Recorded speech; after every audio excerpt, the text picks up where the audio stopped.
Welcome to Let Me Fix This. Enjoy the video.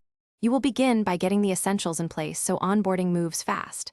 First, install the Discord mobile app and sign in. Verify your email and phone to unlock features.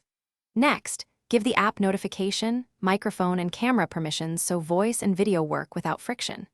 Then create a minimal server structure, a clear name, 1 or 2 text channels, and a voice channel, because a tidy starting point reduces confusion and speeds member setup. Once done, invite a tester.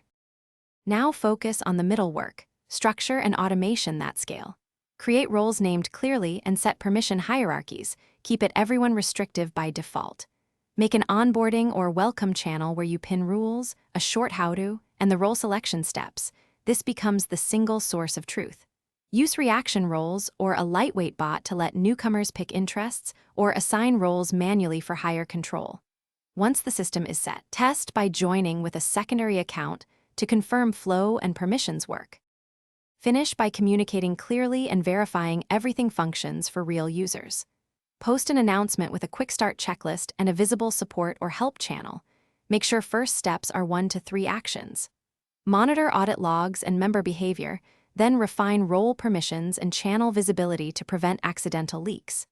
If someone cannot complete onboarding, first check bot permissions, channel overrides, and the invite link scope. Often fixing one permission or regenerating the invite resolves the issue quickly.